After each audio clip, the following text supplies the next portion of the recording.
Welcome back to AU Family Channel, and thank you so much for being here. It truly means the world to have you as one of our loyal listeners.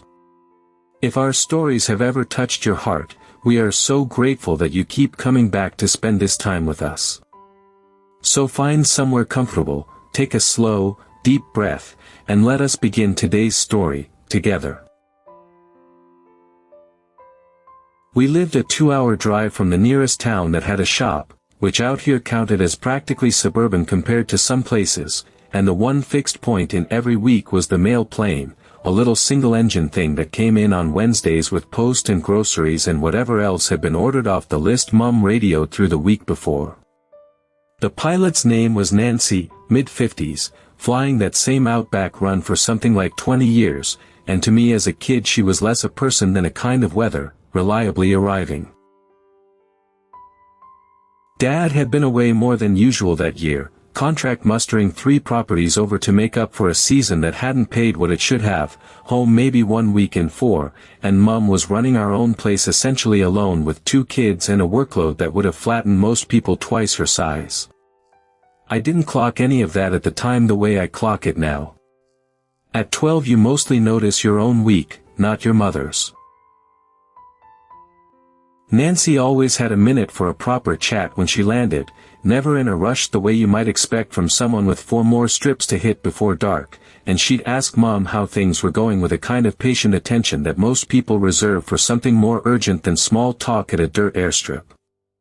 Mom always said fine, everything's fine, the way you do, and Nancy always nodded and let it go, but I noticed, even as a kid, that she kept asking anyway, week after week, like fine wasn't quite landing with her. It was maybe October when I first noticed Mom wasn't always out at the strip when the plane came in.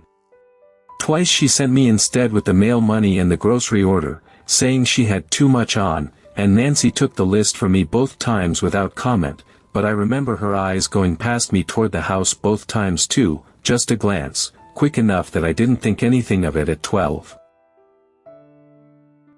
By November it was most weeks I was the one meeting the plane, Mom staying back at the house doing chores that never seemed to actually get any less numerous, and the house itself had started feeling different in a way I couldn't have named then, dishes stacking a bit longer than they used to, washing left on the line an extra day, small things, nothing dramatic, just a slow slippage in a household that had always run like clockwork.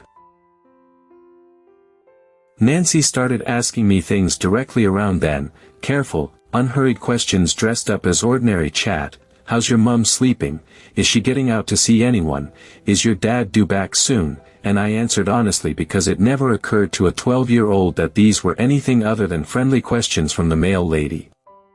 It's only looking back now that I understand she was building a picture one Wednesday at a time, the way you'd read weather signs before a storm you couldn't see yet.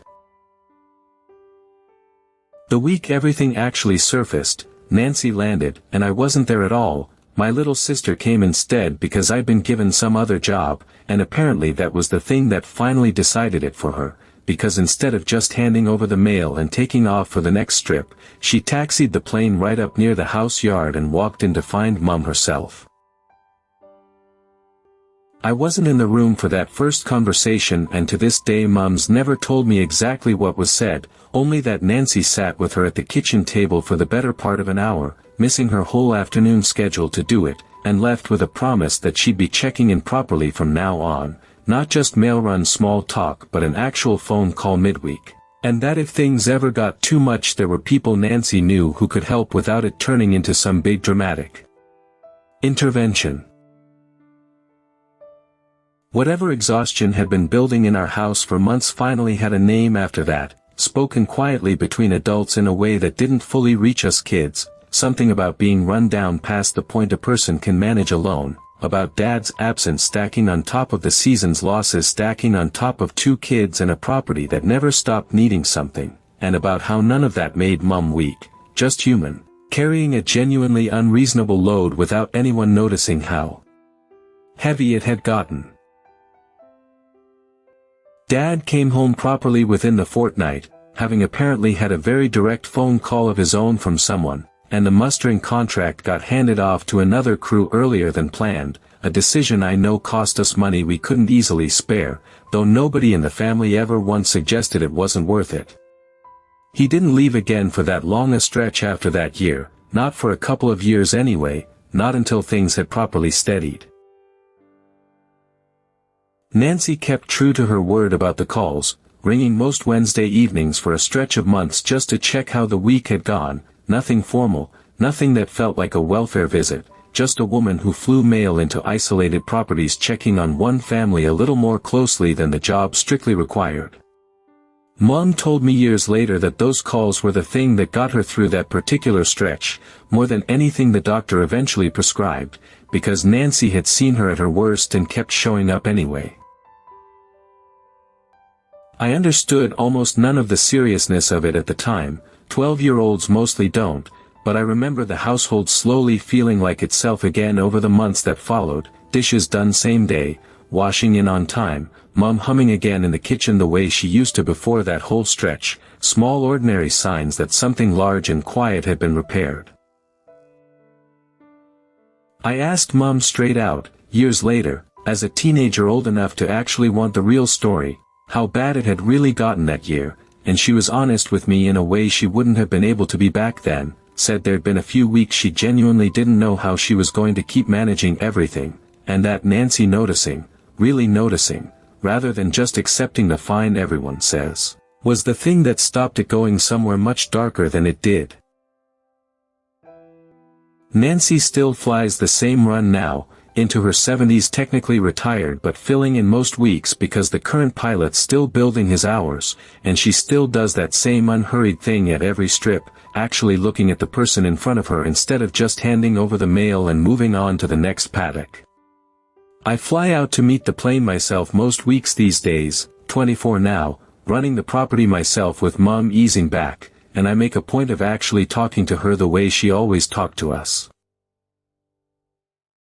Last year I finally told her, a bit awkwardly, that I knew what she'd done for our family that year, and that I'd worked out only recently just how much attention it must have taken to notice something was wrong from a few short exchanges at a dirt airstrip a couple of 100 meters from a farmhouse she never actually walked into most weeks. She waved it off the way she waves off most things, said noticing people was just part of flying this particular run, always had been, and went back to loading the mail.